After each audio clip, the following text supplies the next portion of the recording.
coffee break dulu. Soalnya nanti makannya nggak boleh dibawa ke sini ya. Nanti coffee breaknya di ruang sebelah. Kami persilakan untuk minum dan silakan untuk teman-teman yang masih di belakang. Kami persilakan untuk bisa maju ambil bagian di kursi merah yang paling depan. Kami persilakan teman-teman yang masih ada di belakang. Kami persilakan untuk bisa maju ke depan. Kami persilakan.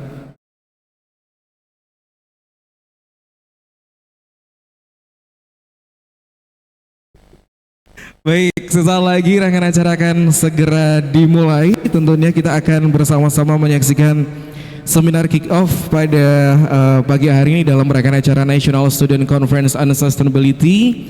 Kami persilakan teman-teman yang masih ada di luar, kami persilakan untuk bisa masuk.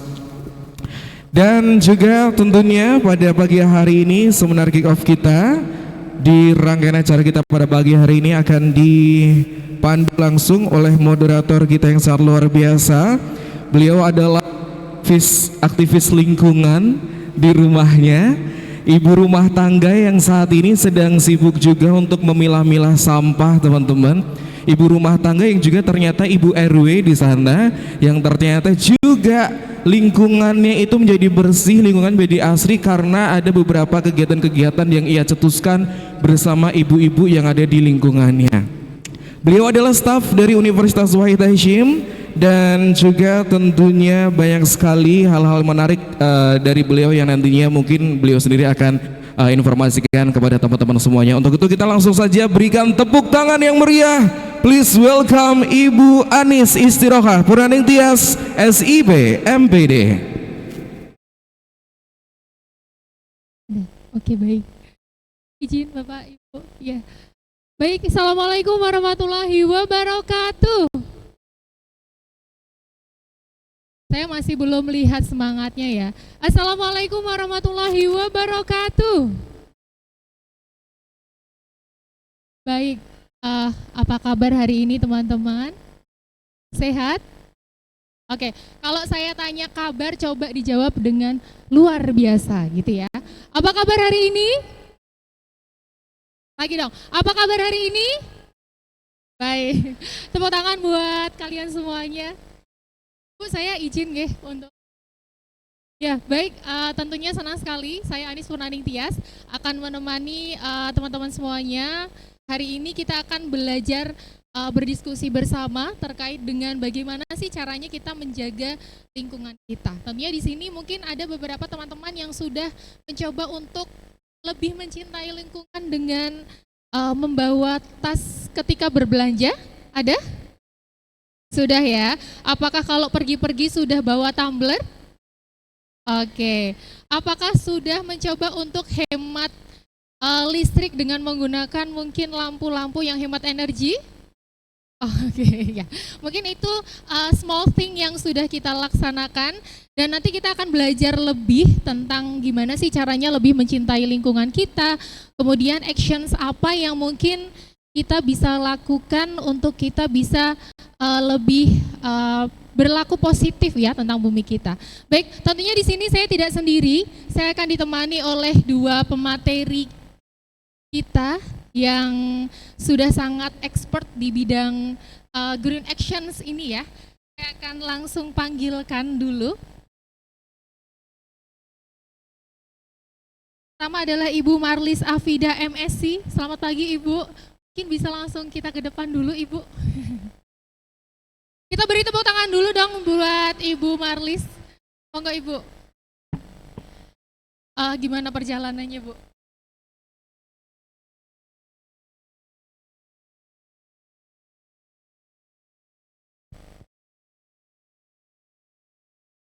Ya, Ibu Marlis ini langsung terbang dari Jakarta ya Bu ya?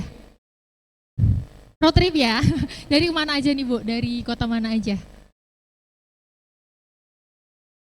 Sampai ke Semarang, baik.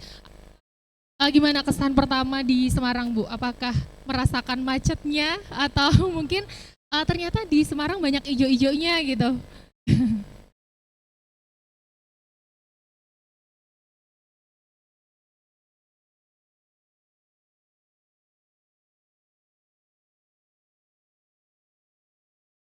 Ya, alhamdulillah. Terima kasih semuanya untuk Unwahas ya.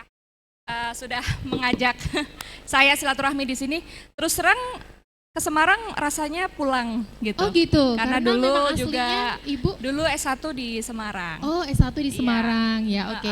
Nanti saya akan bacakan CV-nya dari Ibu juga ya. Nanti kita akan berdiskusi lebih banyak lagi teman-teman. Tapi sebelumnya saya juga akan mengundang langsung untuk speaker yang kedua. Pemateri kita, beliau adalah Direktur dari CV Anugerah Agung, Bapak Muhammad Taufik Maisur ST. Beri tepuk tangan yang meriah buat Bapak Taufik. Monggo Bapak bisa pinara di sebelah, di samping saya. Kalau Bapak Taufik ini langsung dari Semarang aja ya Pak ya. Jadi mungkin sudah sangat familiar di daerah Gunung Pati sendiri gitu kan. Oke, Bapak sekarang lagi sibuk proyek apa nih yang paling difokuskan banget saat ini? Ya, alhamdulillah untuk akhir-akhir ini banyak proyek di mesin-mesin sampah. Oh, ya, mesin mesin sampah. plastik, pengolah Ini kayaknya nanti plastik. saya bisa belajar sedikit nih tentang pengolahan sampah. Karena memang saya juga lagi belajar untuk memilah sampah di daerah saya. Terus juga lagi banyak penghijauan Pak. Jadi kemarin kita mengajukan dari Balai Benih untuk bisa dapat benih-benih tanaman untuk kita jadikan pagar di perumahan kayak gitu. Ya, luar Oke. biasa itu bagusnya. Belajar sedikit, makanya saya senang nih di sini bareng-bareng gitu. Ya, baik, nanti kita akan bacakan juga CV dari Bapak Taufik. Sebelumnya mungkin kita akan melihat video singkat dari Erasmus. Berikut ini kita saksikan dulu untuk videonya ya.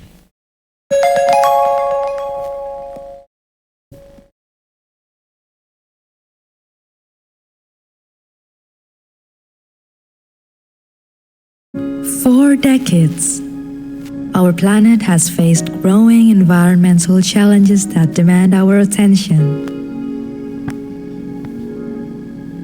In a world shaped by innovation and progress, we find ourselves at a crossroad. Pollution, climate change, global warming, our progress has come at cost.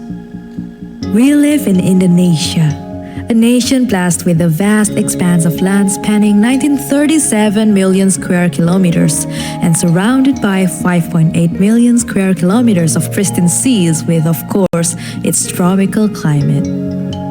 As the lungs of the world, Indonesia's tropical rainforest contributes to maintaining Mother Earth's ecological balance.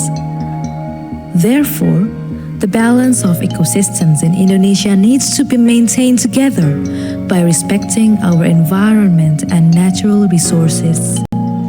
Over the years, pollution of rivers, air, and deforestation has happened that threatens to throw the delicate balance of the world's ecosystems. It requires environmental management and preservation programs in order to make better decisions that create not only environmental benefits, but also economic and social benefits towards a more sustainable world. Starting small, we hope to make a difference.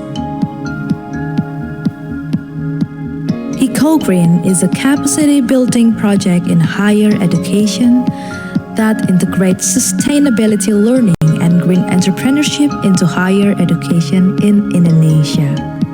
Funded by Erasmus+, this project supports the European Green Deal that encourages citizens, businesses, academics, and governments to create new innovation to solve societal challenges, to reduce carbon emissions, and provide future jobs.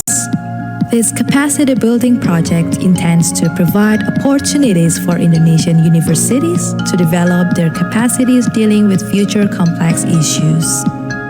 EcoGreen, empowering transdisciplinary collaboration and green entrepreneurial education towards sustainable campus and micro, small, and medium-sized enterprises in Indonesia. The EcoGreen project integrates sustainability learning and green entrepreneurship into higher education in Indonesia. Universities are expected to improve their capacities in creating sustainable ecosystems through education and community development by engaging micro, small, and medium enterprises towards sustainable business practices.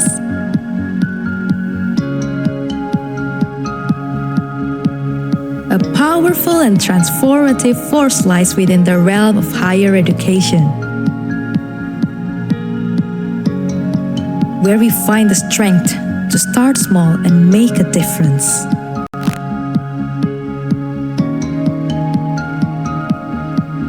The Eco-Green Project objectives cover the implementation of sustainability in the scope of higher education. The Eco-Green Project involves the transfer of knowledge and practices between European and Indonesian universities. Picture the exchange of ideas, experiences, and expertise as European and Indonesian universities come together in a powerful alliance. A bridge is built, connecting wisdom and innovation, bringing cooperation and transformative collaboration among partners, which leads to the Green Deal as one of the EU overarching priorities. Through these diverse outputs, the collaboration will shape a generation of environmentally conscious individuals and businesses, driving positive change and contributing to a sustainable future for all. Baik, itu tadi video terkait dengan Eco-Green. Tepuk tangannya dulu dong. Ya. Sebenarnya kenapa sih kita harus menampilkan lagi untuk video ini? Karena kita pengen for us to be aligned gitu ya, bahwa memang bumi kita ini butuh diperhatikan supaya ekosistemnya itu selalu balance gitu Bapak Ibu, bener ya? Ya, jadi supaya nanti teman-teman semuanya pulang dari sini juga bisa dapat sesuatu yang nantinya juga bisa direalkan dengan actions yang mungkin dari hal-hal kecil yang ada di sekitar kita, seperti itu. Baik, langsung saja mungkin saya akan memberikan waktu kepada Ibu Marlis, tapi sebelumnya saya akan bacakan CV beliau terlebih dahulu. Ibu Marlis merupakan founder dan juga CEO dari Green Network Asia, kemudian telah menyelesaikan mastering degree-nya dalam ilmu kebijakan publik dari Lee Kuan Yew School of Public Policy di National University of Singapore, Ibu nggih. Kemudian beliau adalah seorang peneliti kebijakan publik dengan pendekatan interdisciplinary dan juga praktisi dari public affairs dengan fokus terpaku pada isu-isu keberlanjutan atau sustainability dan juga pembangunan berkelanjutan atau sustainable development. Baik, marilah kita sambut Ibu Marlis. Silakan Ibu.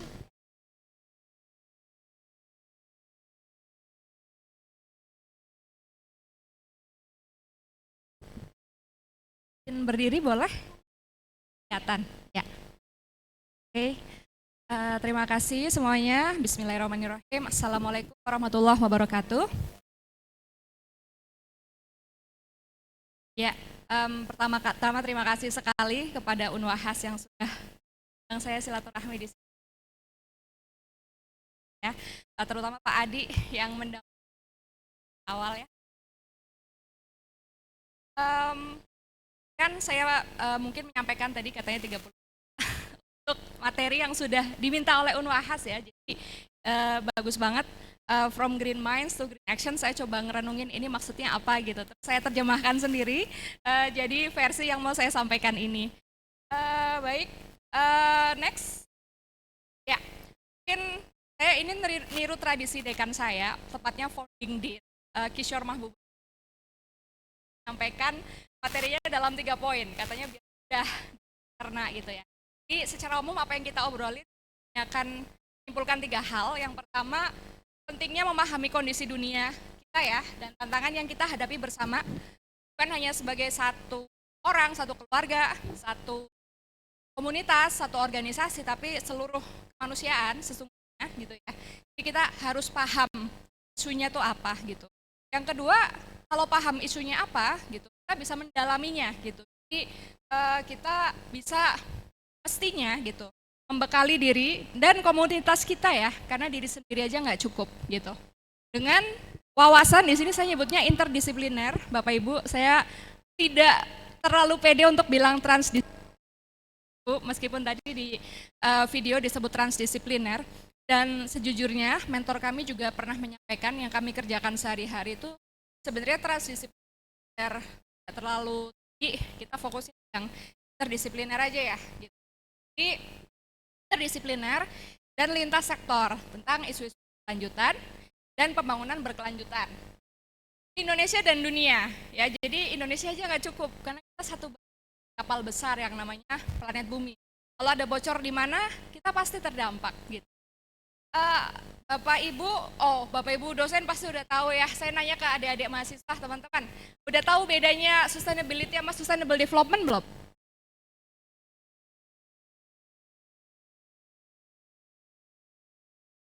Belum tahu? Oke. Ya, nanti bisa diriset lebih lanjut, tapi secara umum gampangnya banget ya. Itu apa yang ingin kita capai, yaitu keberlanjutan masyarakat, lingkungan gitu ya, people, planet gitu. Kalau sustainable development itu kerangka kerja, framework, kemudian upaya-upaya, inisiatif, program-program untuk menuju ke sana.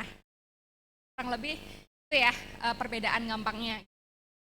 Nah, kalau kita udah ngerti isunya, apa aja yang kita hadapi, relatif ngerti ilmunya, maka yang terakhir kita melakukan aksi nyata, kontribusi di area kita masing-masing sesuai kapasitas kita untuk lanjutan masyarakat dan lingkungan. Secara umum 3 ya ini poinnya. Oke, next. Nah, oke, sekarang saya mau ajakin teman-teman untuk apa ya? Next. Ngerti isunya ya, gitu. Boleh dibolak-balik slide ini. 2, yang pertama krisis, yang kedua polikrisis. Oke, kembali ke yang pertama tadi. Maaf, saya mulainya dengan nggak bener ya, tapi ini buat kita melihat realita. Jadi kita sebenarnya di seluruh dunia itu menghadapi krisis. Di sini saya tampilkan 20 artikel dari Green Talk Asia yang nanti teman-teman Bapak Ibu kalau berkenan bisa bisa diklik ke artikelnya. Di sini saya sampaikan kata kuncinya aja ya, karena waktu kita terbatas. Jadi, krisis multidimensi di banyak bidang, ya. Yang paling dekat di halaman rumah kita sendiri nih, Semarang, ya. Tadi sudah tentang krisis penurunan muka tanah di pesisir Semarang, ya. Dan banyak sarjana, tapi lapangan pekerjaan susah, nganggur. Yang nganggur bukan hanya pendidikan tinggi juga sama. Polusi, bikin demensia, kemudian inflasi, letser, mencair, bikin air laut naik, kemudian misinformasi dan disinformasi, ya, termasuk yang di-enable oleh AI, kita susah membedakan mana berita benar. Keanekaragaman hayati turun drastis, padahal ada yang bilang dunia dari dulu misalnya nih gak ada manusia aman-aman aja, tapi kalau nggak ada serangga, wah kolaps gitu katanya ya. Boleh nanti kalau ada yang mau mengcounter perkataan saya, boleh, ini forum ilmiah dan diskusi terbuka ya, gitu. Kemudian keterampilan literasi orang dewasa turun drastis. Mungkin teman-teman ngerasa nggak sekarang konsentrasinya menurun karena sering nonton video-video pendek gitu. Jadi buat baca jurnal, aduh cepet capek gitu. Nah itu juga problem. Kemudian brain rot nih ya, yang hobi nonton video pendek, jadi susah fokus. Kemudian eksploitasi pekerja di semua sektor ya, ada di perikanan, ada di manapun. Next. Nah, para ahli bilang ya bahwa krisis-krisis di berbagai area yang berbeda ini saling berinteraksi mereka dan memperkuat satu sama lain sehingga akumulasinya itu dampaknya negatifnya itu lebih besar daripada dampak per masing-masing. Misal cuaca yang tidak menentu, kekeringan, bikin gagal panen, ya, krisis pangan. Kemudian memicu macam-macam hal dari krisis pangan itu, kemiskinan, stunting. Coba teman-teman bisa bayangin di setting yang lain, gitu ya. Ini namanya polikrisis, gitu.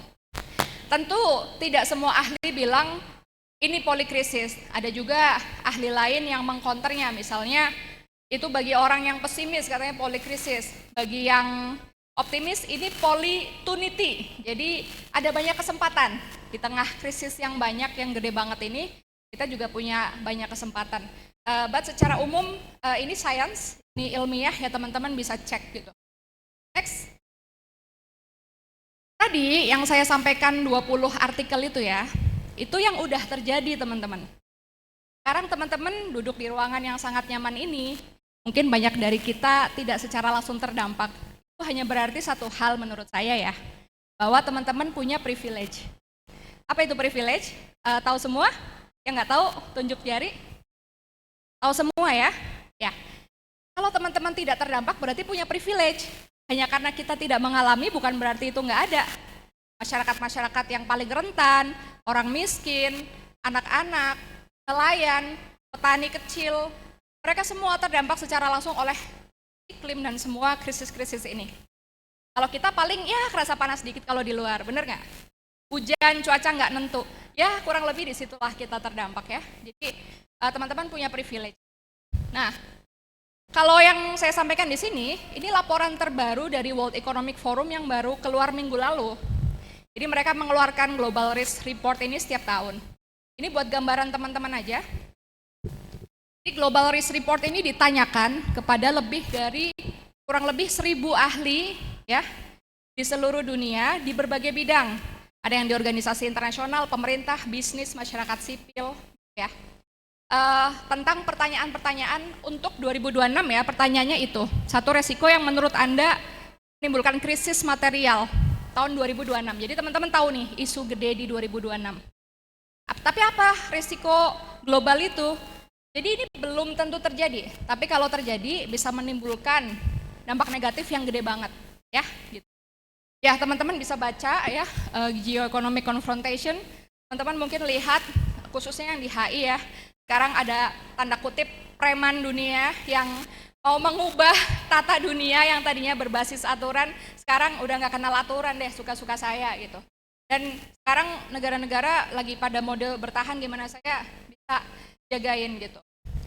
Terutama banyak sekali pemicunya juga, kayak misalnya waktu kemarin invasi Rusia ke Ukraina itu bikin krisis energi. Sehingga negara-negara berpikir, iya juga ya, kita terlalu saling bergantung satu sama lain. Kalau terjadi hal buruk, kita semua kolaps. Jadi settingan dunia hari ini ya teman-teman, sama 10 tahun yang lalu itu beda banget. Jadi pas teman-teman sekarang kuliah, sama saya 10 tahun lalu kuliah, itu beda banget teori dan ilmunya. Itu kenapa kita tuh perlu belajar terus gitu. Nah, nanti silakan dibaca ya untuk yang ini, kita lanjut. Ada lagi yang 2 tahun ke depan. Dan 10 tahun ke depan, 2028, 2036. Ya teman-teman bisa bayangin teman-teman saat itu ada di mana, lihat risiko-risiko ini gitu, dan teman-teman mau ngapain misalnya gitu ya. Saya nggak perlu jelasin satu-satu ya, tapi secara umum kalau yang jangkanya lebih panjang, semua risiko mengarahnya ke risiko-risiko lingkungan ya. Karena emang ya lingkungan itu pada akhirnya kalau bumi ini kolaps ya gimana ya, kita nggak bisa ngapa-ngapain gitu. Nah oke. Next. Ini gambaran keterkaitan tadi dari krisis-krisis, dari risiko-risiko gitu, bahwa kalau ada risiko misalnya cari kerja susah, akhirnya kita jadi bokeh. Kalau bokeh jadi gampang marah, ya nggak? Kalau gampang marah, ada risiko-risiko pribadi, sosial, itu hanya untuk menggambarkan bahwa nggak ada yang benar-benar berdiri di ruang hampa, semuanya saling terkait. Nah, untuk poin pertama ini, teman-teman udah belajar ya, apa isu yang udah terjadi dan yang mungkin akan terjadi. Kurang lebih nanti keluar dari sini bakal banyak inovasi-inovasi nih Bapak Ibu mungkin dari teman-teman mahasiswa karena udah tahu nih ya. Oke, next. Ya kita kan tadi udah tahu isunya ya secara umum, minimal kata kunci. Teman follow up silahkan pelajari. Nah sekarang dari tema seminar ini kita mau memberdayakan generasi muda, yaitu mahasiswa sekalian ya. Caranya nih biar bisa wujudkan aksi nyata buat masyarakat dan lingkungan. Masalahnya mau melakukan aksi kalau nggak ada ilmunya juga, satu tidak efektif, dua bisa juga muter-muter aja tapi nggak ada dampak positifnya yang signifikan. Maka sebelum beraksi sangat penting untuk belajar ya teman-teman. Nah di sini next. Jadi saya bawa 2 laporan di sini yang teman-teman nanti bisa pelajari setelah sesi ini ya. Tadi Global Risk Report, yang kedua dari INSEAD ya, Global Talent Competitiveness Index, baru juga keluar akhir tahun lalu. INSEAD ini salah satu sekolah bisnis yang terbaik di dunia. Jadi mereka mengeluarkan laporan ini secara rutin ya, gitu. Nah, karena kita ngomongin isu-isu sosial, lingkungan, ekonomi yang kompleks tadi di depan, maka satu-satunya menurut saya cara untuk mendekatinya adalah dengan belajar tadi, interdisipliner dan lintas sektor yang kita sebut secara simpelnya, kalau di bahasanya INSEAD kebetulan banget ditemuannya juga sama, itu namanya generalis adaptif. Mungkin teman-teman tahu ada istilahnya spesialis apa? Biologi mungkin, spesialis taktik mesin gitu ya, ngobrol sama Mas Taufik. Nah, di sini saya ngomonginnya khusus soal generalis ya. Kan saya juga di training dengan tradisi generalis S2 saya, generalis. Nah, ini dekannya INSEAD bilang mungkin temuan kunci gitu yang nggak mengagetkan dari riset yang signifikan ini adalah bahwa perlu sekali ada keterampilan-keterampilan generalis adaptif untuk mendorong inovasi di tengah disrupsi supaya kita bisa menavigasi transformasi ya di hadapan dunia yang ini yang kita lihat tadi gitu. Next. Nah, jadi report ini tuh intinya gini, gimana kita mewujudkan ketahanan masyarakat di tengah disrupsi, macam-macam disrupsi teknologi, lingkungan, sosial, ekonomi ya, gitu. Dan itu juga turunannya banyak, gimana negara bisa bertahan, resilience ya, gimana organisasi, kampus, gimana komunitas, gimana keluarga, gimana individu bertahan. Nanti itu isinya banyak banget, jadi saya cuma nyomot sedikit banget nih laporan ini, tidak bermaksud mereduksi, hanya mengambil sedikit bagian aja untuk kita ya, gitu. Bahwa yang paling bisa mendorong tadi ya, kompetensi tadi itu adalah kemampuan beradaptasi. Yang tadi melalui generalis adaptif tadi. Itu akan menjadi pendorong daya saing nasional. Kita melihat di sini ada 135 negara ya yang dilakukan studi dan itu mewakili 37% PDB 97% PDB dunia. Jadi sangat signifikan laporan ini. Gitu. Yang skornya tinggi-tinggi teman-teman lihat itu negara-negara maju, income country. Indonesia ada di urutan ke-80. Nanti silahkan dibuka risetnya kalau mau semua. Gitu. Kita upper middle income country ya, gitu. Tapi kalau soal penanggulangan kemiskinan, pakai standarnya, ngukurnya pakai standar negara-negara di Afrika. Makanya kalau pakai World Bank itu, kita dibilang yang miskin 60%. Kalau pakainya standar upper middle income country gitu. Pemerintah kita pilih-pilih juga nih, kalau ngukur kemiskinan pakainya standar negara di Afrika. Gitu, biar angkanya kecil gitu. Kalau hebatnya ngukurnya pakai standar yang tinggi, upper middle income, keren gitu ya. Gitu. Ya kurang lebih kayak gitu.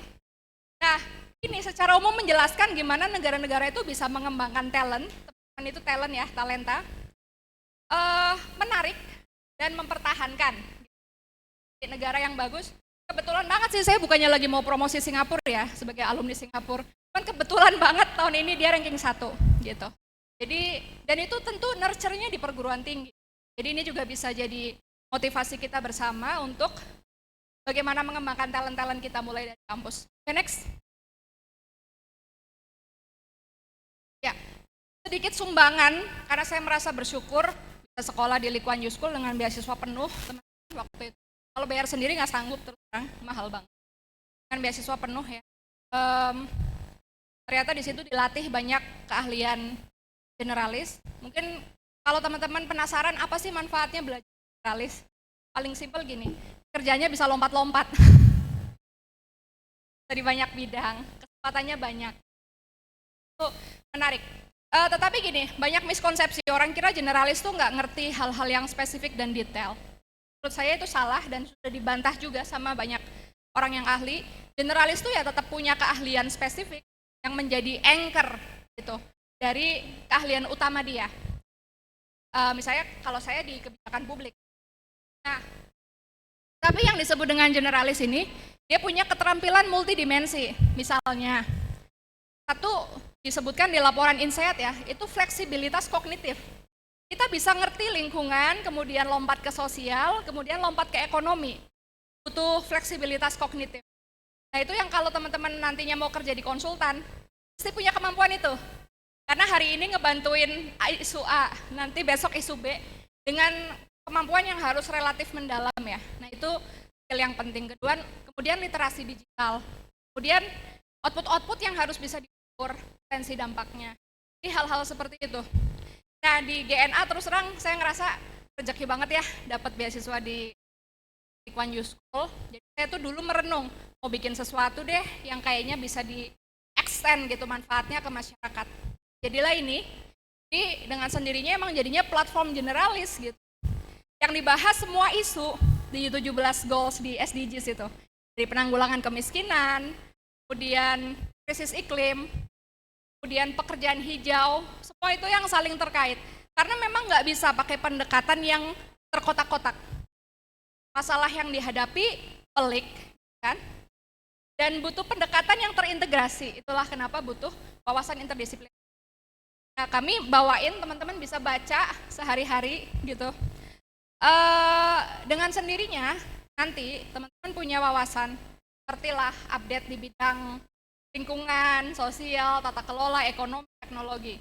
Ngerti di government ada apa, bisnis ada apa, di masyarakat sipil ada apa, ya, di akar rumput ada apa. Jadi itu kelihatannya hanya wawasan, tapi akan membantu teman-teman mengembangkan kapasitas, kemudian membantu decision making juga, pengambilan keputusan. Kalau suatu saat teman-teman mau kerja di NGO, di dunia bisnis, di akademisi, atau di pemerintahan, wawasan-wawasan generalis seperti akan membantu buat teman-teman. Next.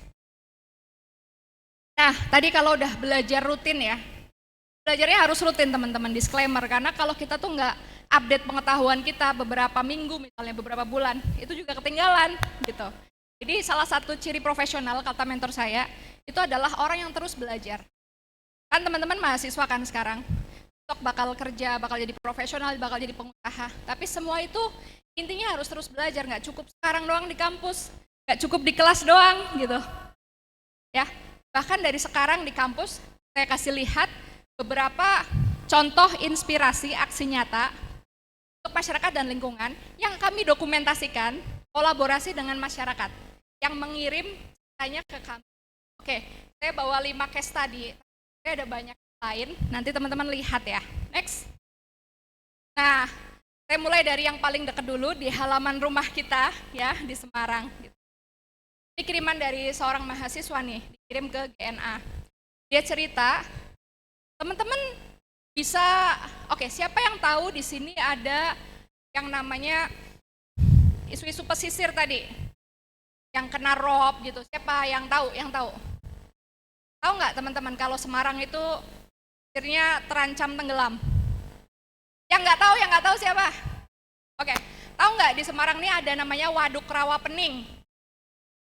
Tahu? Ya, yang itu direvitalisasi sama pemerintah, tapi ternyata prosesnya tidak baik, makanya tadi Bapak perwakilan dari pemerintah bilang kan, kita punya program, teman-teman ini dong bantu awasin kita. Memang benar harus diawasin, karena kalau enggak salah tuh implementasi program pemerintah malah merugikan petani.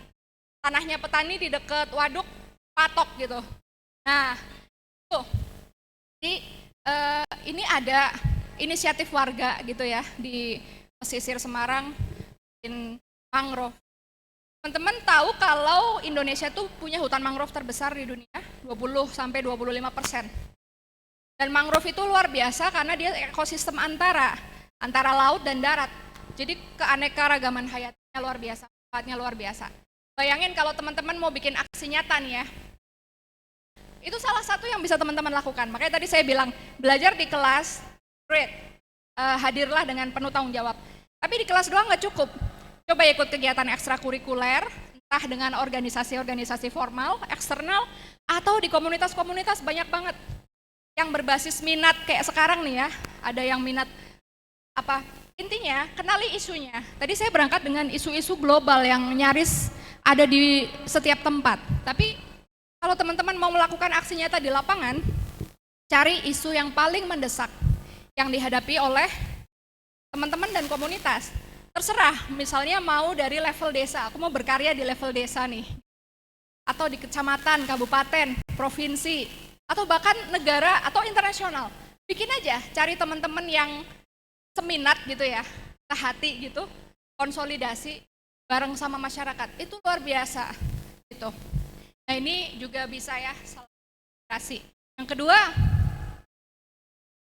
nih, Bengkulu salah satu masalah terbesar yang mereka hadapi, mereka punya raflesia.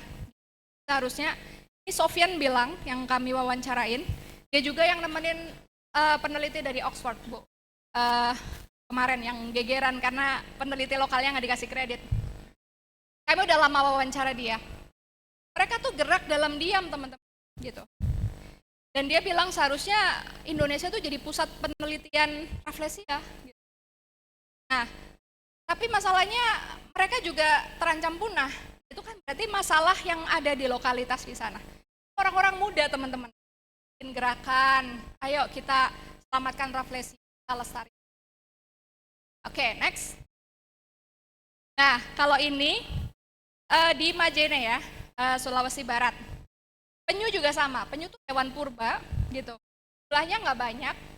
Di pantai Majene itu kota yang indah ya teman-teman, di Sulawesi Barat itu. Kita jalan pinggir tuh pantai gitu. Nah, di Majene ini sebenarnya penyu tuh bagian dari kulit. Tapi entah kenapa warga tuh jadi suka makan, mungkin gurih ya. Akhirnya orang-orang muda ini gelisah, waduh kalau dimakan mulu sama warga, punah dong gitu kan. Akhirnya mereka melakukan pelestarian, teman-teman percaya nggak? Ini mulainya dari level dusun. Bahkan bukan desa, desa lebih gede. Dusun. Ini yang nulis mahasiswa S2 di mana ya? Jogja, di salah satu kampus di Jogja. Jadi kita nih yang punya privilege, bisa sekolah tinggi. Kita bisa bantu warga melakukan sesuatu, sekaligus juga di level pengetahuan itu melakukan pendidikan publik, mengadvokasi. Banyak banget yang teman mahasiswa bisa lakukan, mengatasi masalah-masalah jahat yang ada di dunia. Oke, next. Oke, ini Halmahera. Maluku Utara salah satu tantangannya tuh lingkungannya rusak gara-gara pertambangan. Salah satunya nikel ya, yang ini nikel terbesar lah di dunia. Burung-burungnya cantik-cantik gitu ya. Terus orang-orang mudanya, ayo kita bikin aktiviti fotografi, menyenangkan kan? Aktivitasnya orang-orang muda aja yang seru-seru, gak yang menderita. Tapi ada purpose-nya, ada tujuan dia yang ingin dicapai, ada misinya gitu. Mereka memperkenalkan hewan-hewan ini, biodiversitas ini, masyarakat biar mereka cinta. Poin. Jadi apa ya? Kontribusi gitu buat masyarakat di sana. Next. Bu, Oke. maaf. Yang Ibu, ini Ibu, seru. maaf. Oh, 10 menit lagi ya? 10 menit. Iya, iya. Oke. Ya. Ini Gawirea. Jadi listrik di Jawa itu kan agak kebanyakan ya. Tapi nggak merata nih masalahnya PLN. Di luar Jawa banyak yang nggak dapat listrik. Terus ibu-ibu di desa diberdayakan sama Gawirea untuk bikin energi terbarukan. Dilatih, dididik gitu ya. Kemudian mereka bikin panel surya di gentengnya masing-masing buat menghidupi rumah tangga. Kenapa mereka fokusnya di sini sama perempuan dan anak perempuan? Karena sebenarnya masalah ini efek dominonya gede. Kalau nggak ada listrik, orang susah masak, anak-anak susah belajar. Mereka tetap harus ke sekolah walaupun COVID karena nggak ada internet sama sekali di rumah gitu. Jadi apa ya, inisiatif-inisiatif dengan melihat masalah paling mendesak yang ada di hadapan teman-teman. Lalu teman-teman memikirkan kalau perlu galau, kalau orang muda nggak pernah galau soal urusan publik itu ada yang salah. Kalau galaunya cuma urusan pacaran sih wajar ya, semua juga galau. Tapi kalau teman-teman nggak galau sama urusan publik ada yang salah. Jadi harus galau emang sama masalah sosial, masalah lingkungan. Tapi jangan berhenti di galau, harus memikirkan juga apa yang bisa aku lakukan. Nah ini saya kagum banget ya sama kolaborasi 8 universitas ini. Sama itu yang bisa teman-teman lakukan juga, kolaborasi. Dari sejak masih mahasiswa, bertemanlah lintas kampus, ya, lintas daerah, bikin inisiatif bareng-bareng, cari support dari mana aja yang bisa. Itu nggak semuanya. bangun beginian, gini, kreatif pasti susah. Tapi kalau niat, ada aja nanti jalannya gitu. Oke, next. Nah, tadi saya cerita soal inisiatif-inisiatif, aksi-aksi nyata di level akar rumput ya, teman-teman. Akar rumput tuh maksudnya tapak terdepan, langsung jalankan gitu. Saya nggak mau bikin teman-teman puas dan merasa sudah cukup ya dengan melakukan itu. Waduh, demanding banget ya, ngerjain itu aja belum, udah dituntut yang lebih tinggi. Gak apa-apa, karena mahasiswa nih kaum intelektual. Jadi tadi, pelajari isunya, pelajari ilmunya, coba lakukan aksi lapangan. Salah satu hal yang nggak bisa digantikan oleh AI, teman-teman, itu adalah kerja lapangan. Itu kita berpikir orang yang bakal digantikan mesin itu kan kerjaan tingkat rendah. Nah, sekarang kabar buruk juga. Pekerjaan-pekerjaan pengetahuan ya, researcher gitu, konsultan-konsultan di Big Four gitu. Juga terutama entry levelnya ya, gitu. Saya teman-teman mahasiswa baru lulus, masuk ke McKinsey nih. Biasanya mereka punya slot 100 talent junior researcher gitu. Sekarang dipangkas jadi paling 50. Selebihnya pakai AI. Jadi kita-kita yang 50 orang muda ini di training gimana bisa menggunakan AI dengan baik, deliver kerjaan. Artinya yang 50 orang ini gak punya peluang kerjaan. Nyata banget gitu. Nah, mana tuh? Harus banyak kerja lapangan, harus banyak pengalaman lapangan, harus banyak soft skill, itu yang akan bikin kita bertahan dan berkembang gitu ya. Nah, jadi tadi kalau banyak kolaborasi di lapangan, langkah selanjutnya adalah, karena kita orang-orang terdidik ya, kita harus tahu bahwa perubahan tidak cukup hanya di ranah keluarga, individu, dan komunitas ya. Tapi kita harus berkontribusi, bayangkan kontribusi di ranah perubahan yang sistemik dan struktural gitu. Sistemik dan struktural artinya tanda kutip kebijakan publik ya, kebijakan publik. Bisa apa yang bisa kita lakukan sebagai warga biasa, bukan sebagai penguasa ya, bukan sebagai presiden atau menteri dan lain-lain. Ya kita lakukan pendidikan publik, kita mendidik diri sendiri di lingkungan sosial kanan kiri.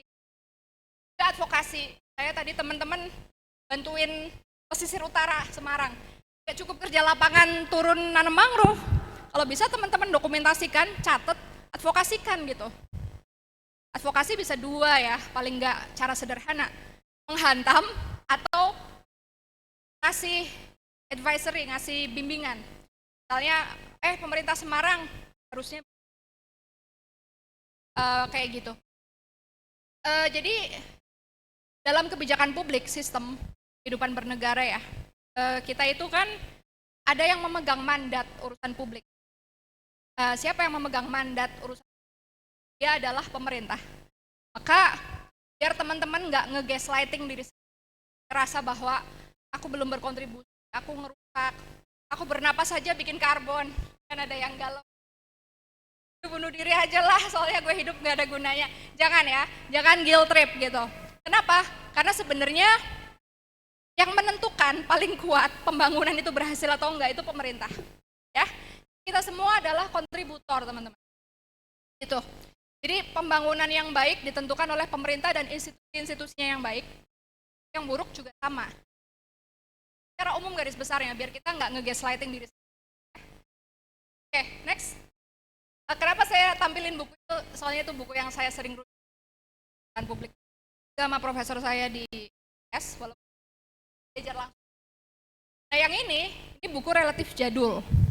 Tapi saya pakai terus, sering banget saya bawa di presentasi, karena yang tulis guru saya sendiri, ngajar saya di NUS.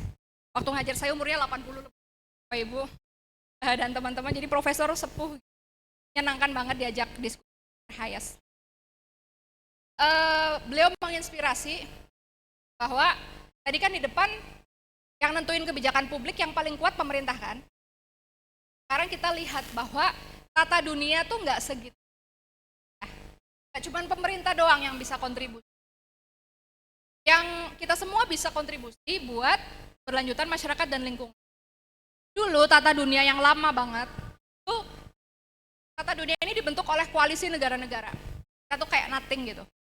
Sebenarnya tata dunia yang lebih baru itu koalisi network, bukan hanya negara atau pemerintah, tapi juga pemerintah, bisnis, masyarakat sipil, akar rumput, komunitas, semuanya. Nah, terus terang aja hari ini nih gara-gara Trump dan kawan-kawan itu, multilateralism lagi lagi menurun nih, lagi bawah ancaman. Tapi saya tetap percaya bahwa kedekatan-kedekatan oleh isu, oleh tantangan-tantangan itu tetap akan bisa memperkuat kolaborasi banyak pihak gitu. Jadi kemarin saya lihat ada sekumpulan donor, mereka konsolidasi mau menyelamatkan 5% dari 30% laut yang harus tetap baik ekosistemnya kalau dunia ini nggak kolaps.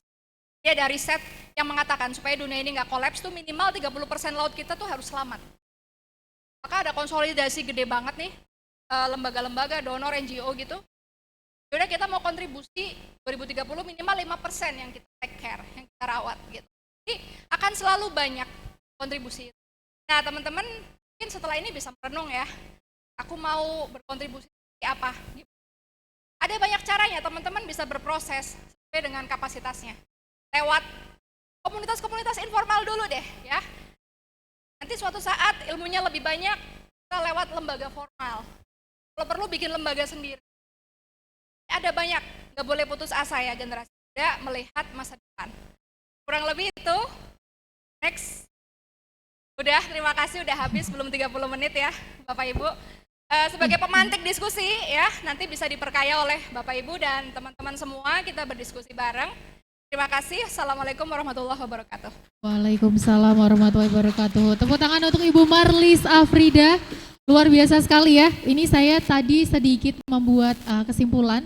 Jadi di sini kita itu mungkin akan punya pandangan yang baru. Kalau tadinya kita mencintai alam, mencintai bumi kita itu dengan hal-hal yang kecil tadi ya Bu ya. Ternyata kalau setelah mengikuti ini kita harus punya mindset yang baru. Gimana caranya kita bisa memberikan edukasi ke orang lain juga. Mungkin yang pertama caranya adalah kita harus memahami dulu adanya krisis-krisis atau isu-isu yang ada di sekitar kita. Setelah itu nanti kita akan membekali diri dengan pengetahuan, dengan menerapkan sesuai dengan bidang kita gitu kan. Kemudian nanti yang ketiga adalah mungkin bisa berkolaborasi, betul Ibu ya. Jadi berkolaborasi kepada yang sevisi, semisi untuk bisa membuat aksi nyata. Selain itu juga kita bisa membantu pemerintah untuk bisa memberikan transformasi kebijakan publik dan mungkin mengadvokasi dulu gitu kan, dengan ada nanti akan ada transformasi kebijakan publik. Dan selanjutnya juga untuk keberlanjutan masyarakat dan lingkungan itu nanti kita mungkin bisa mulai dengan apa yang kita lakukan di sekitar kita, seperti itu. Luar biasa sekali Ibu. Nanti kita akan lanjut dengan diskusi. Selanjutnya saya akan berikan waktu kepada Bapak Taufik dulu. Ini saya jam in dulu ya ke Pak Taufik. Beliau merupakan komisaris dari PT Tekno Agung Makmur II dan juga direktur dari CV Anugrah Agung. Beliau adalah mechanical, electrical, kemudian juga supplier dan kontraktor ya. Dan juga beliau sangat expert di teknologi tepat guna, sangat expert juga dalam mesin designer, mechanical, electronical, banyak sekali Pak. Robotik juga ya Pak ya, luar biasa. Ini dia, saya berikan waktu kepada Bapak Muhammad Taufik Maisur.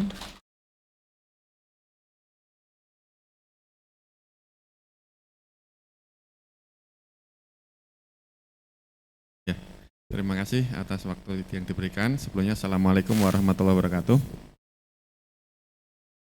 Alhamdulillah kesempatan hari ini saya bisa hadir di acara tentang Eco Green ya, yang sustainability. Kebetulan basic saya itu sebenarnya di teknik. Kemarin dijawil oleh Pak Prof Helmi untuk memberi materi tentang Eco Green. Jadi saya hubung-hubungkan lah dengan apa yang saya jalankan sekarang. Ya. Jadi kami memang basicnya adalah di bidang engineering, buat mesin-mesin tepat guna, membuat teknologi robotik sampai dengan IoT. Di sini saya akan mengambil satu dan dua studi kasus di apa yang mungkin dengan eco green atau dengan sustainability. Ini kami adalah inovasi manufaktur hijau, ya, CV Anugrah Agung, solusi nyata yang berkelanjutan. Jadi kami sangat sering sekali berhubungan dengan UMKM, kemudian dinas itu DLH, jadi gimana cara mengolah sampah, kemudian membuat mesin pengolah sampah organik, anorganik, kemudian kita juga pelaku dalam artian ini di kampus, jadi kita membuat ekosistem tidak jauh dari Semarang, yaitu kita melibatkan mahasiswa, kemudian dosen, kemudian juga kegiatan mahasiswa atau kalau di kampus ada namanya Wapalhi. Jadi kami menerapkan suatu teknologi yang berada di kampus. Jadi kita membuat ekosistem, ya, biar sustain, biar berkelanjutan. Karena kalau tidak berkelanjutan nanti suatu proyek atau suatu proyek itu akan mangkrak kan gitu. Jadi kita membuat ini kasus yang ada di kampus di Polines, ya, di Tembalang. Kita membuat pengolahan sampah plastik, ya, sampah plastik, di mana di situ energi yang kita gunakan adalah menggunakan panel surya. Jadi di kampus itu ada namanya Hili Riset, jadi kita bisa memanfaatkan atau optimalkan dari suatu riset yang dimana riset tersebut sampai dengan aplikasi ukur lebih bagus lagi sampai level ke komersial. Nah ini kalau sudah sampai level komersial bisa berkelanjut, bahkan bisa nanti dari hasil dari komersial itu bisa untuk develop lagi, mengembangkan lagi, bisa untuk nanti untuk menerapkan di beberapa berimplikasi di sekitar kampus, mungkin di lingkungan kampus, di RT atau di RW atau di kecamatan atau bahkan di level kota, mungkin kalau di sini kota Semarang gitu, ya. Next. Ini mungkin sekilas dulu kami ada video dari kami, yaitu memperkenalkan dulu Anugrah Agung, ya.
Mungkin ini sekedar perkenalan dulu dari kami, CV Anugrah Agung tadi. Jadi ini mitos versus realita di industri, ya. Jadi, sering dianggap kotor dan merusak lingkungan. Nah itu tadi yang sudah disampaikan pemateri pertama. Jadi banyak sekali industri memang konotasinya itu merusak. Jadi kami berusaha dalam setiap mendesain mesin itu pasti akan gimana caranya produksi itu secara efisien, pengoperasiannya efisien dan hemat energi itu pasti ya. Jadi sekarang itu eranya adalah era kolaboratif, kemudian bisa efisien. Kalau bisa sesuatu membuat mesin atau membuat alat atau membuat suatu produk dengan efisien, kita pasti akan menang di pasar atau diterima market. Karena apa? Kita bisa jual dengan harga yang kompetitif, kemudian harga dengan awet dan efisien gitu.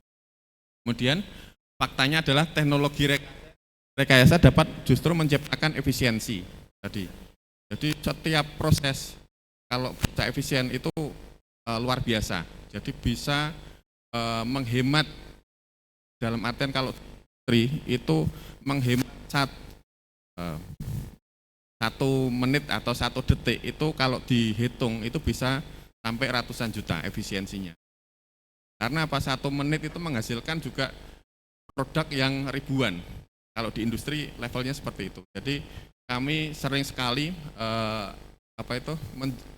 ke industri untuk mencari solusi atau memecahkan masalah yang ada di industri. Ini salah satu mesin yaitu pengolah limbah, yaitu yang kita tampilkan itu mengubah sampah plastik.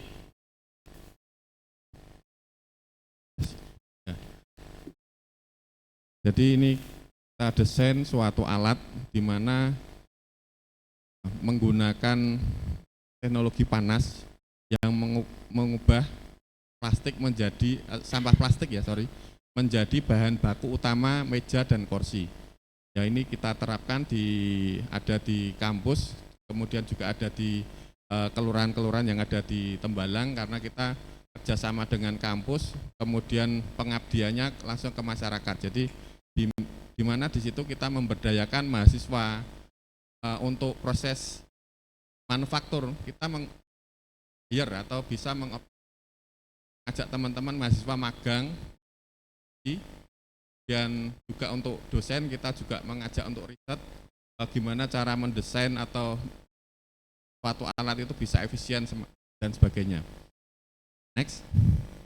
Nah, ini proses tadi dari limbah plastik tadi yang kita cacah, kemudian kita olah jadi bahan baku utama, bisa membuat souvenir, bisa membuat meja, kursi. Jadi limbah plastik ya, plastik terutama yang PE, polyethylene. Jadi yang bisa diolah dengan mesin ini adalah yang spesifikasinya PE.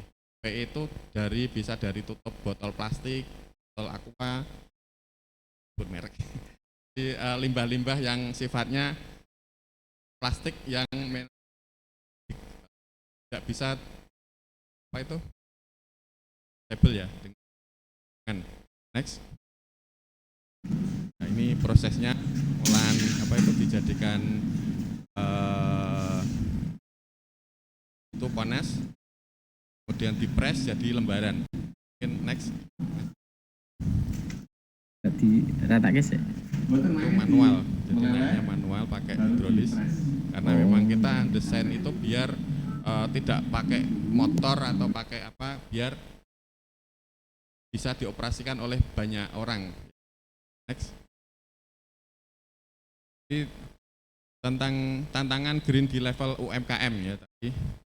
Limbah-limbah produksi yang belum termanfaatkan. Jadi selama ini memang banyak sekali yang lagi viral ya, yang limbah plastik diolah menjadi bakar, dan tapi menurut riset kami atau teman-teman itu yang diolah menjadi bahan bakar itu adalah konsumsi energinya melebihi yang dihasilkan. Jadi menurut kami masih kurang efisien, karena memang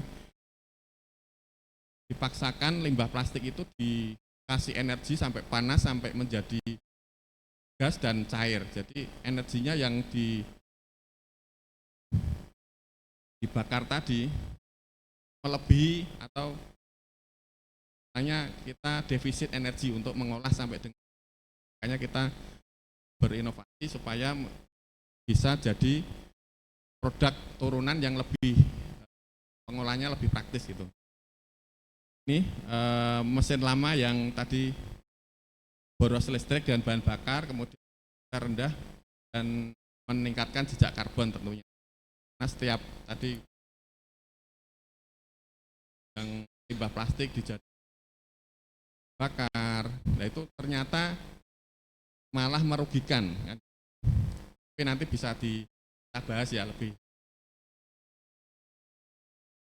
di pandang kami, mungkin orang lain beda lagi. Ada juga yang manfaatkan membakar sampah juga. Indonesia juga ini gencar mengembangkan pembangkit tenaga sampah. Mungkin investasinya luar biasa dan antara yang dan itu tadi disampaikan bisa jadi alihkan jadi itu mungkin lebih efisien karena penempatannya dan tempat-tempat yang lebih memang kolektif kan gitu. Kapasitasnya besar, otomatis bisa tadi menekan defisit energi. Apa?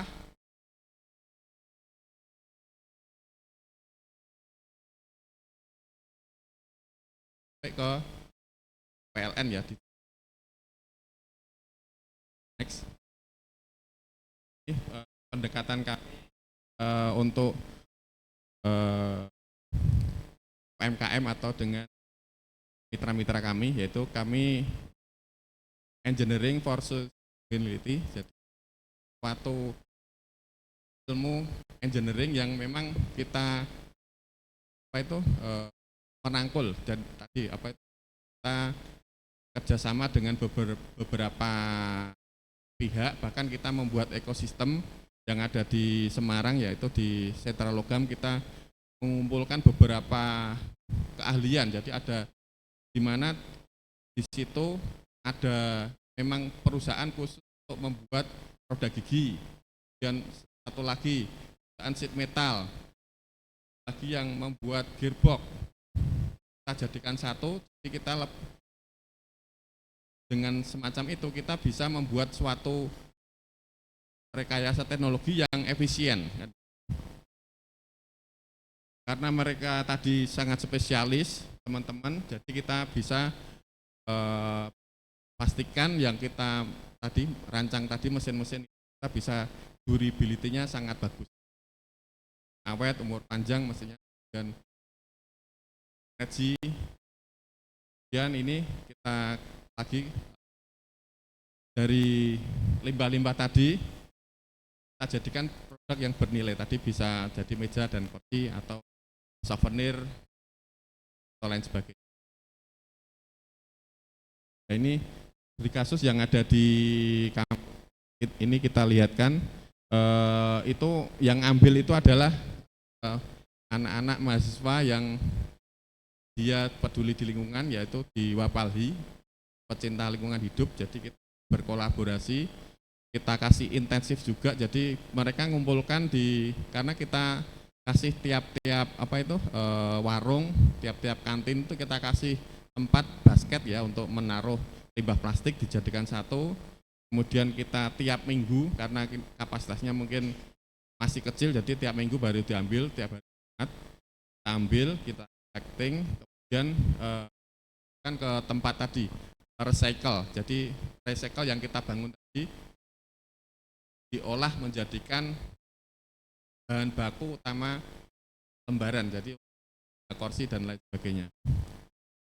Itu produknya semacam itu, jadi bisa bermacam-macam ya, bisa karena ada nilai seni. Jadi waktu menata atau mengolah itu kita kalau punya jiwa seni, bisa dibuat bunga atau buat semacam karya kan. Setelah dipres nanti bisa jadi warnanya sangat kontras kan gitu. Next. Nah, ini barang jadinya seperti ini, meja, kursi, yang tentunya ini nilai jual ya. Dengan adanya bisa jual nilai ekonomis, kita bisa berkelanjutan, bisa istilahnya tadi ngasih intensif ke mahasiswa yang memang dia berpotensi untuk ngambil sampah kan gitu. Dijadikan, jadi nanti kita kita kasih intensinya per kilo, kita kasih 5.000 atau bisa. Alhamdulillah ini dan dengan baik. Sekarang lagi merambah ke sekitar ke RT RW yang kita kasih dari kampus mengasih CSR atau program penelitian yang nanti berdampak ke lingkungan. Jadi kita kasih mesin, alat presnya, kemudian alat pelelehnya, kemudian alat presnya. Jadi dari RT RW sudah bisa mengumpulkan bahan yang sudah setengah jadi. Jadi bisa nanti bisa ke kami atau bisa ke kampus ya, yang memang sudah kita lengkapi alat yaitu CNC, bisa memproses dan tadi menjadi produk-produk barang setengah jadi lagi tapi berupa part. Next. Ini studi kasus yang kedua, mungkin kita ada katanya kita macam-macam ya, sesuai custom, sesuai yang ada pesanan, dan ini kemudian lagi tren yaitu masalah perkopian, karena di Indonesia itu sekarang banyak sekali kafe-kafe di mana-mana, dan ini tren kopi di Indonesia itu sedang naik. Nah, di situ kita inovasi juga gimana caranya membuat kopi yang efisien kan gitu. Ini kita menemukan, kita riset dengan dosen, kita patenkan juga. Jadi energi panasnya bisa kita olah lagi, dimasukkan lagi ke dalam roasting ya. Kita bisa hemat sampai dengan 80% yang umum. Nah, tadi kita mengolah kembali energi yang sudah, dan yang sekarang ini sudah kita lengkapi aiotik. Tadi temanya Eco Green ini salah, walaupun judulnya kopi, tapi di situ terdapat produk yang memang efisien energi dalam proses pembuatan kopi. Jadi waktunya semakin bisa hemat 80%. Itu kalau 80% dirupiahkan mungkin sekali proses, tergantung kapasitas ya, bisa hemat sampai dengan 50.000 sekali proses untuk 20 kilo. Kalau dikalikan kapasitas sehari 1 ton, sudah rasa banget lah. Next. Ya. Ini jadi kita juga ada peran mahasiswa dan akademisi tadi yang saya sampaikan. Jadi kita setiap riset pasti melibatkan bukan industri, tapi industri dengan kampus, dengan terutama dosen dan mahasiswa, dan juga pemangku kebijakan. Jadi di sini adalah pemerintahan gitu. Nah, pemerintah juga lagi galakkan energi, kemudian green, sampah, pengolahan sampah. Kayaknya kita ikut berpartisipasi di acara di program tersebut. Jadi kita kampus dan dengan industri kita berkolaborasi. Next. Dan ini tren ke depan adalah manufaktur hijau, yang mungkin teman-teman, kalau teman-teman orang teknik itu sekarang lagi eranya green manufacturing, di mana di Cina itu sudah pabrik itu malah tidak memakai lampu, jadi drug manufacturing ya, drug factory, misalnya memang gelap, memang di dalamnya itu nggak ada orangnya sama sekali, saking pengen efisiennya penerangan lampu nggak pakai, ya itu macam itu. Jadi teknologi begitu pesat, sudah maju, ditambah AI, ada robotik, akhirnya sampai dengan level tadi dark manufacturing, terutama di Cina ya, sudah umum semacam itu. Jadi kalau di Indonesia belum umum, karena memang kebanyakan belum energinya belum, masih 4.0 ya. Di sana sudah 5.0, sudah tidak ada orang sama sekali. Buat mobil itu BYD itu orang itu cuma jadi programmer aja, jadi setelahnya sudah robot semua. Makanya mereka gimana caranya produk mereka itu bisa harus keluar terus. Karena kalau sampai berhenti ya rugi. Jadi memang mereka jualnya memang sangat kompetitif sekali karena produksinya sangat tinggi, ya, macam itu.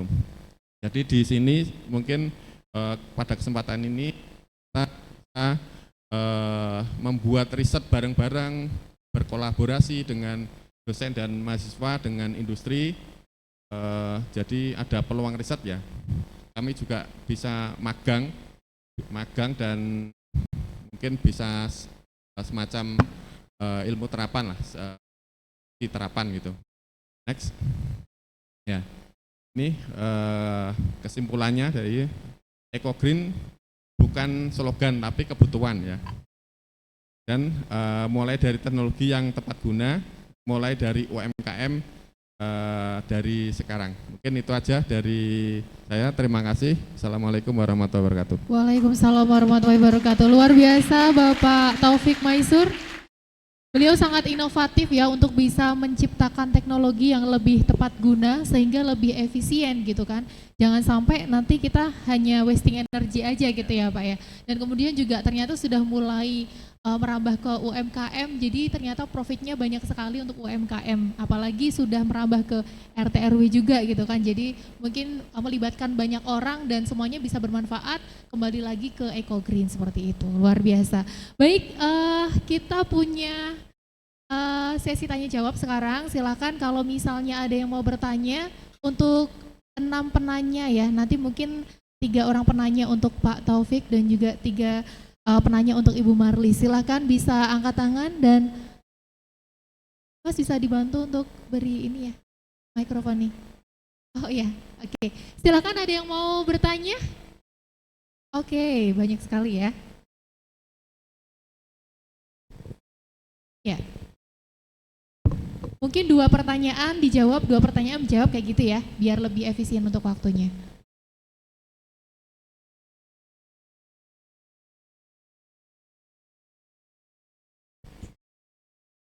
Iya, silakan. Ya, bisa perkenalkan dulu kemudian sebutkan pertanyaannya. Kepada siapa juga pertanyaannya ya. Baik, terima kasih atas kesempatan yang telah diberikan kepada saya. Perkenalkan Ibu Marli, Pak Taufik. Nama saya Albert Gandhi Setiawan. Saya dari Fakultas Ilmu. Ya? Mas Agung.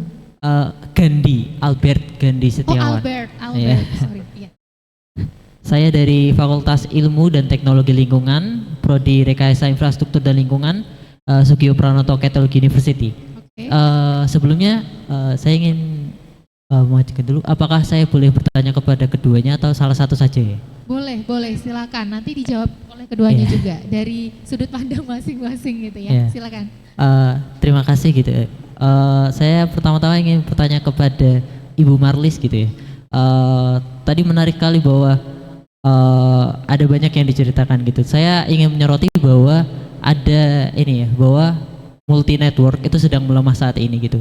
Ditambah yang ingin saya soroti adalah di Indonesia sendiri itu banyak kejadian terutama terkait dengan lingkungan itu yang menjadi isu besar di masyarakat.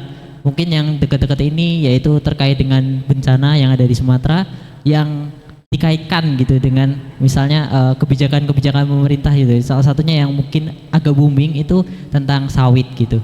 Dan saya juga ingin menyoroti yang tadi Rafflesia itu sebenarnya juga menarik karena dimana memang di situ ada peneliti Indonesia yang tidak mendapatkan kredit, Tapi di satu sisi sebenarnya juga ada berita mengenai bahwa ketika penemuan afraflesia itu ditemukan gitu, tanggapan dari netizen gitu ya, itu kan banyak yang justru malah menghujat gitu, malah seakan-akan bahwa penemuan itu tergolong remeh seperti itu. Nah, lalu saya ingin bertanya seperti ini, menanyakan pendapat Ibu Marlis gitu.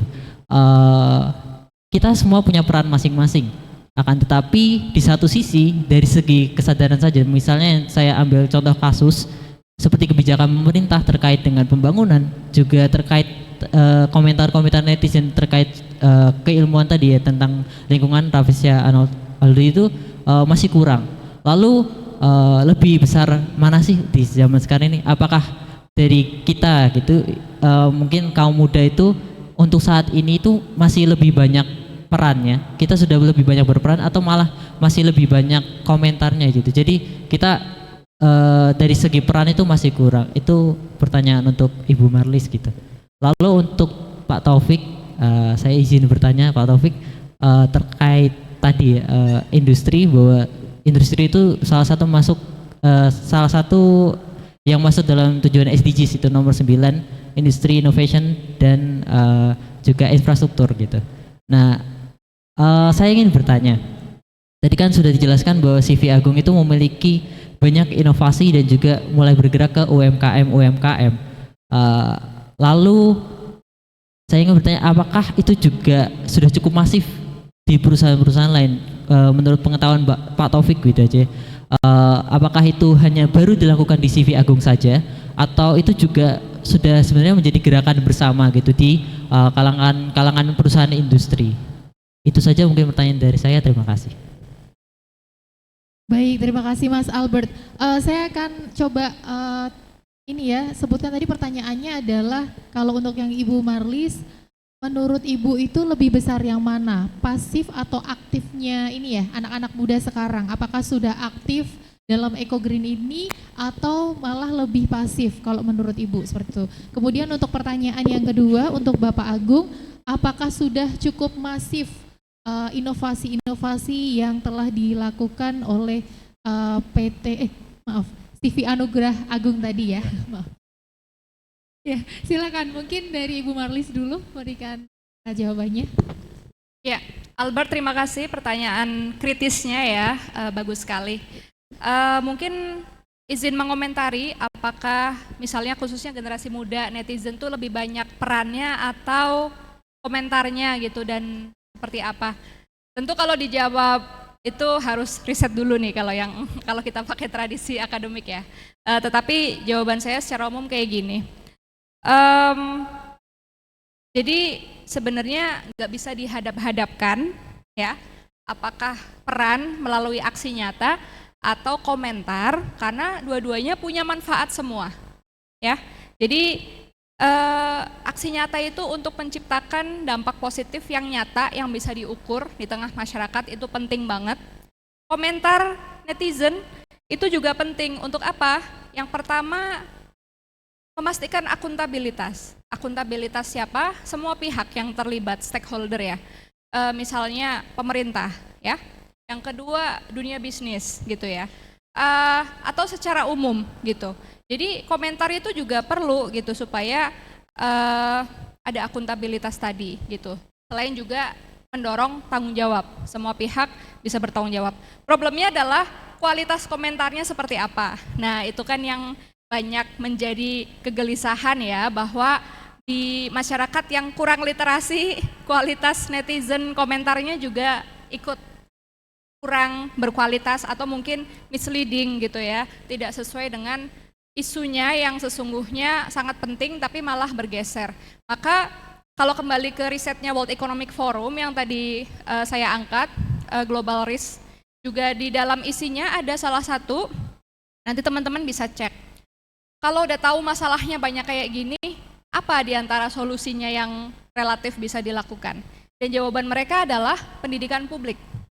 Untuk masyarakat ya, untuk awareness, untuk menciptakan kesadaran, termasuk juga advokasi gitu. Jadi memang sangat penting kita sebagai kaum intelektual, orang-orang terdidik untuk terus melakukan pendidikan publik di tengah masyarakat gitu, termasuk teman-teman mahasiswa. Biar kualitas komentar netizennya itu menjadi memberdayakan gitu, perubahan positif alih-alih destruktif gitu ya. Mungkin. Gitu ya Mas Albert ya.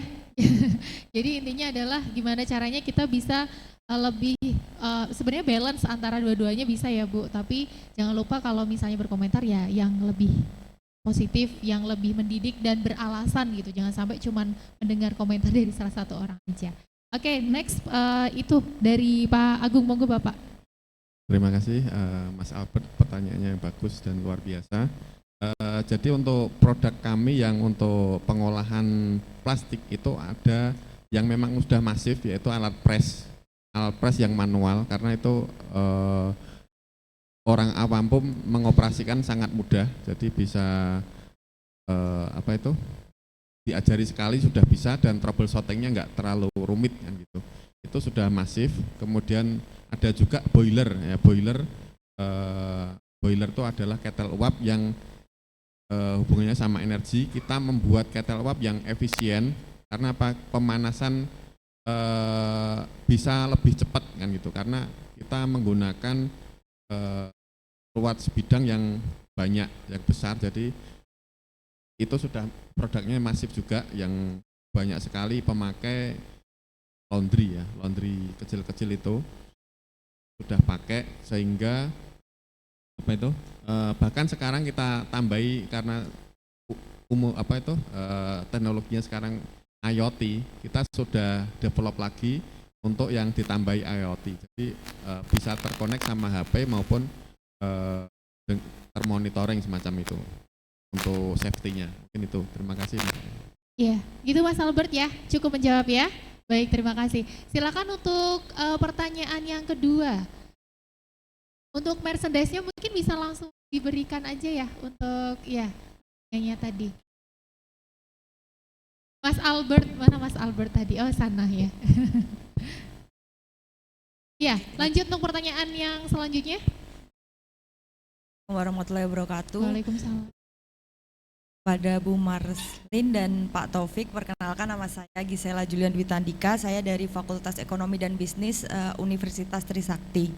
Mbak Disnela? Gisela. Oh Gisela, maaf. Ya, Mohon izin Gisela. karena saya dari FEB, jadi ini saya pertanyaannya seputar dengan pembiayaan terkait kegiatan berkelanjutan Bapak Ibu. Dan saya ingin bertanya ke kedua, pertama untuk ibunya terlebih dahulu. Kan seperti yang kita tahu bahwa proyek-proyek ataupun kegiatan berkelanjutan itu membutuhkan pembiayaan yang cukup besar ya Ibu. Nah, tadi disebutkan bahwa memang peran utamanya itu ada dari pemerintah sendiri, yaitu dari kebijakan fiskal.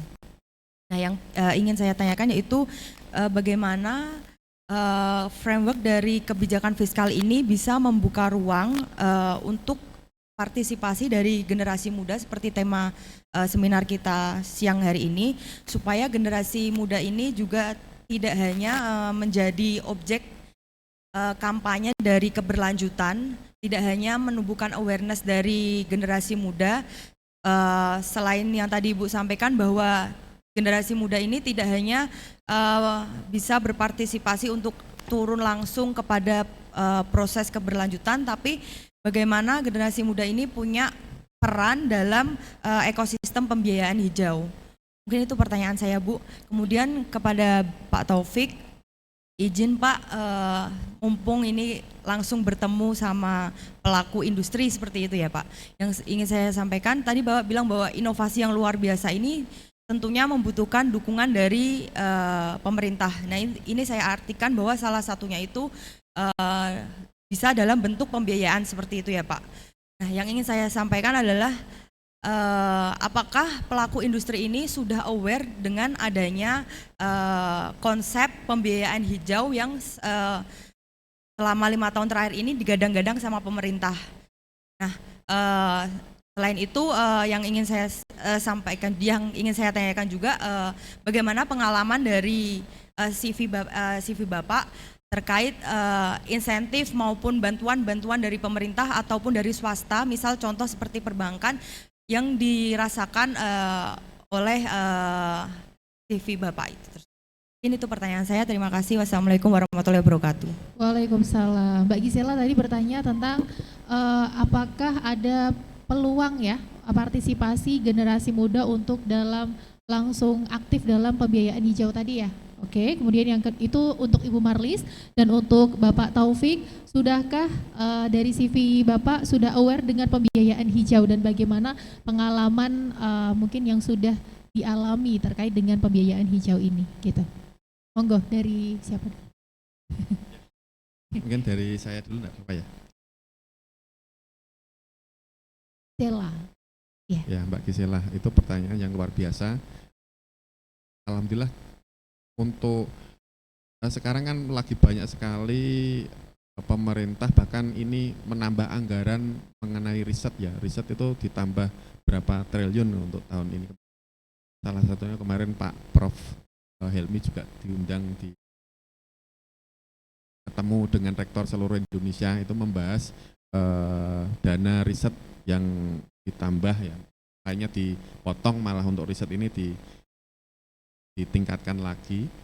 Itu tujuannya adalah biar riset-riset yang ada di kampus, di universitas, di penelitian di masyarakat itu tujuannya sampai hilir riset, sampai dengan bukan aplikasi lagi, tapi sampai ke tingkat komersial. Jadi kalau membuat alat tadi, gimana caranya alat tersebut bisa untuk menghasilkan uang atau bisa membantu pemberdayaan ekonomi di masyarakat sekitar.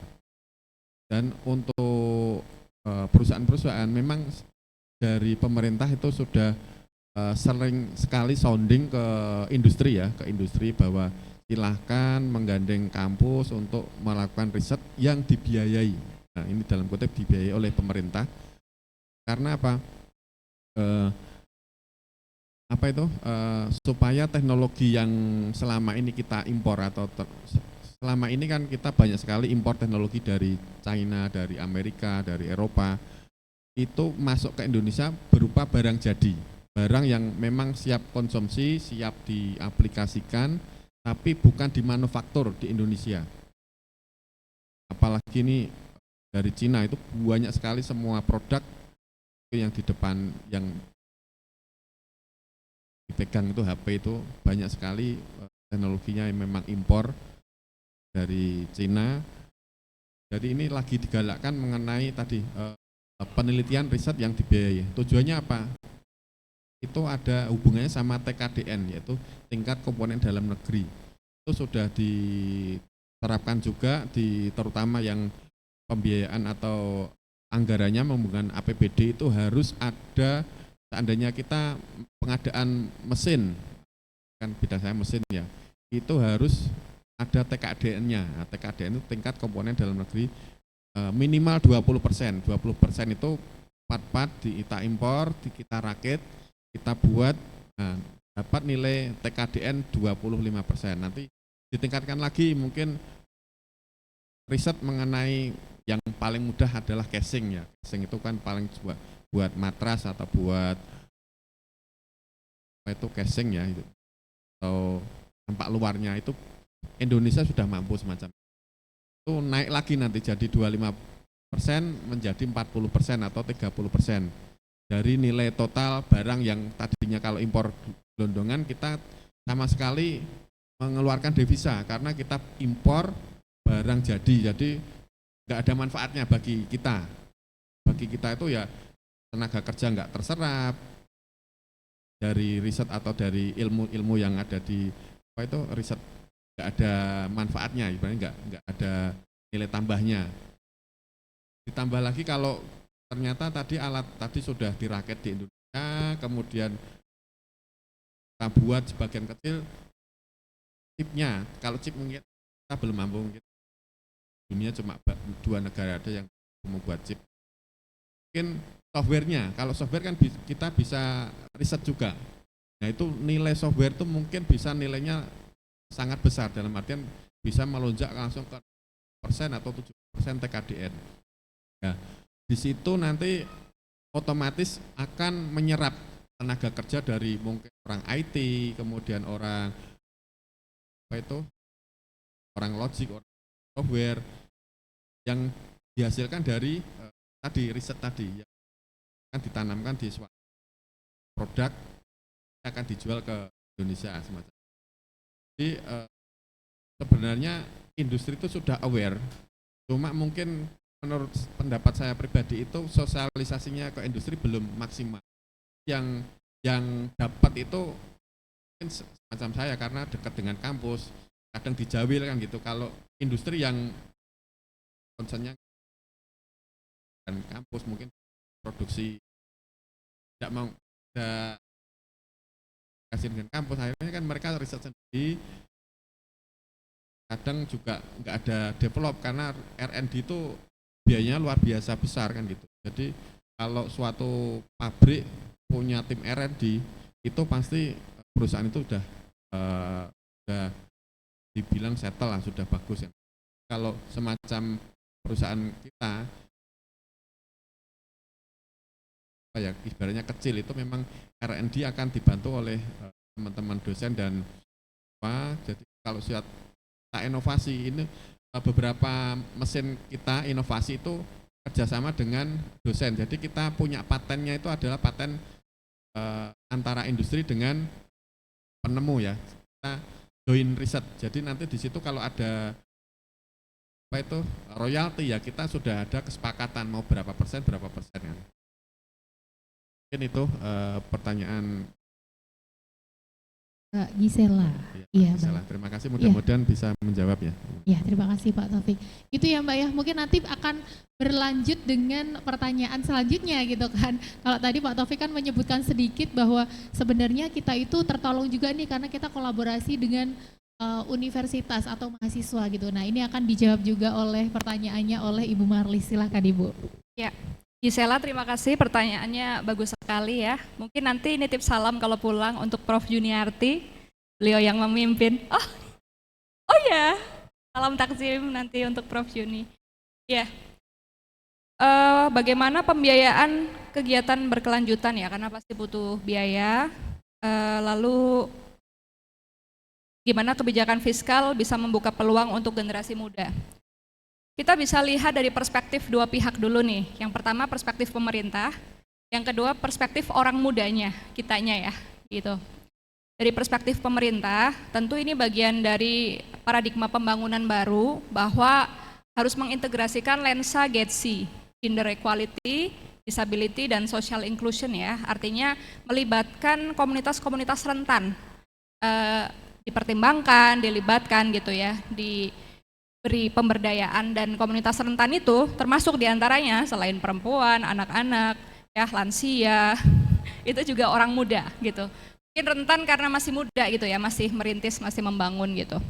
Jadi tentu dari perspektif pemerintah kalau memang menjalankan paradigma pembangunan seperti itu, dan memang biasanya dituntut juga oleh misalnya negara donor harus pakai lensa GETSI dalam penanggulangan kemiskinan, maka mereka pasti akan membuat program-program dalam yang melibatkan termasuk diantaranya generasi muda.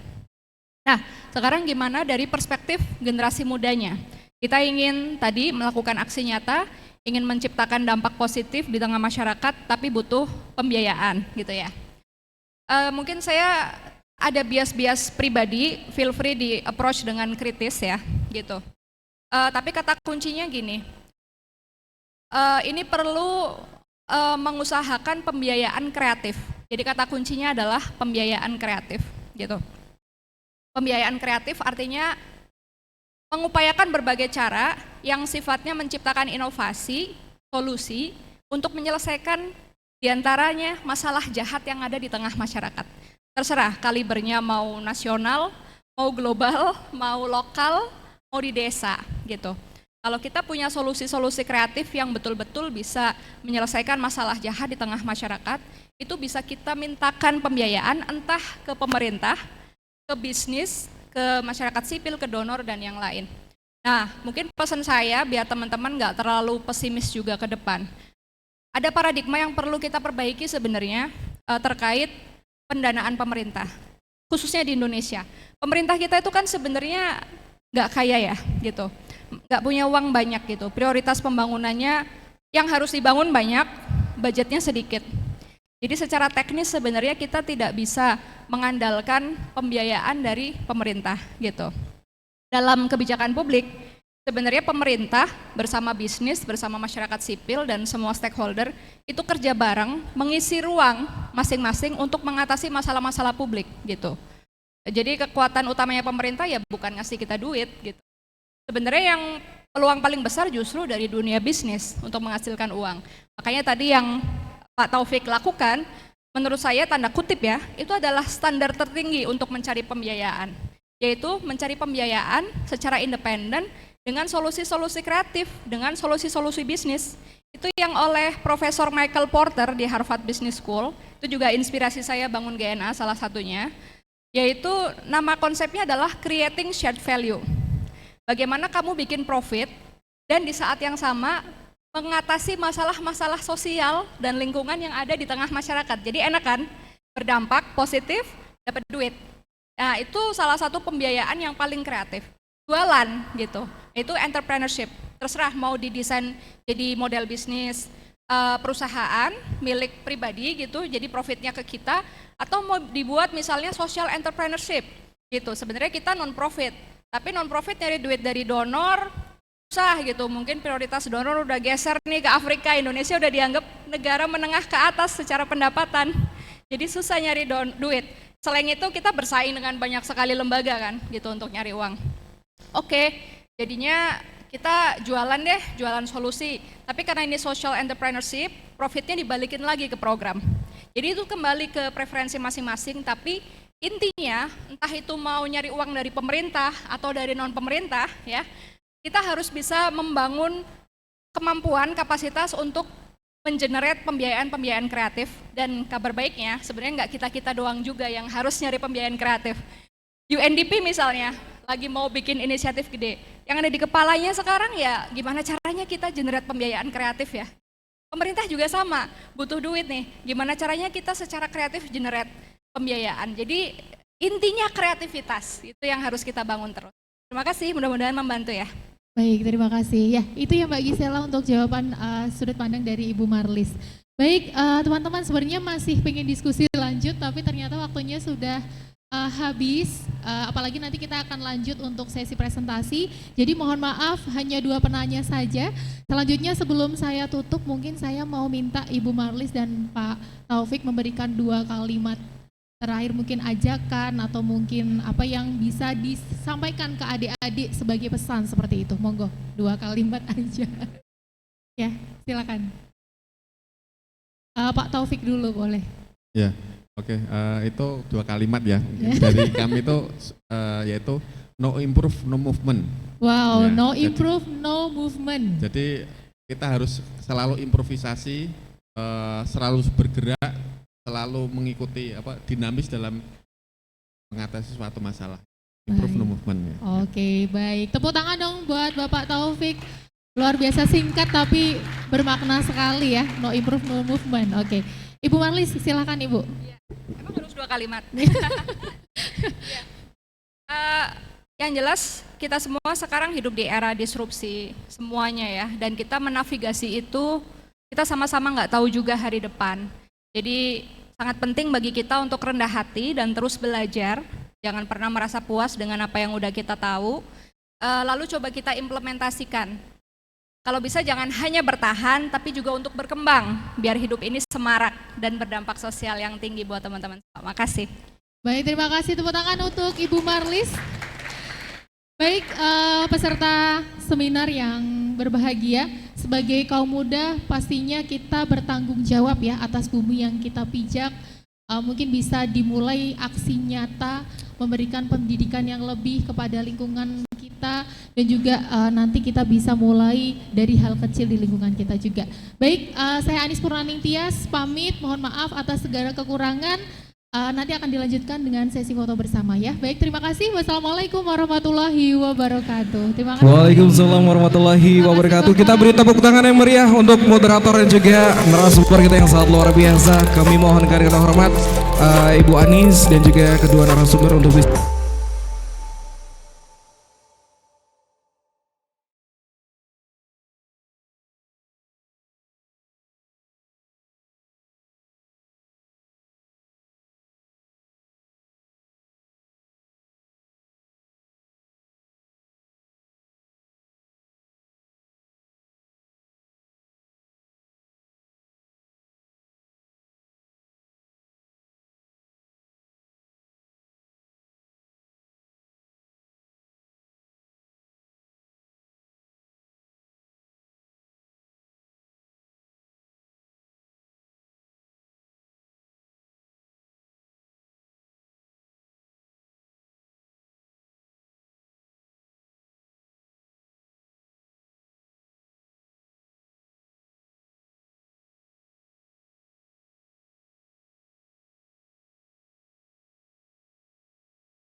yang juga aktivis di rumah ya, Ibu RW kita.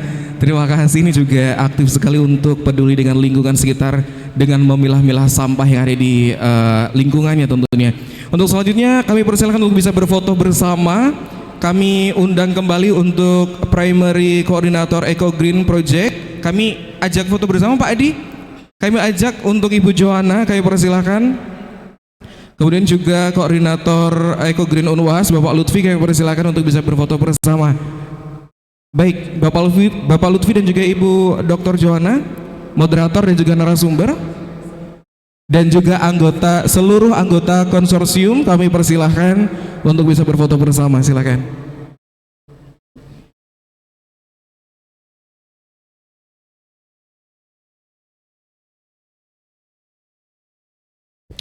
Baik, kami akan pandu kembali. Silakan untuk bisa mempersiapkan diri. Kami ajak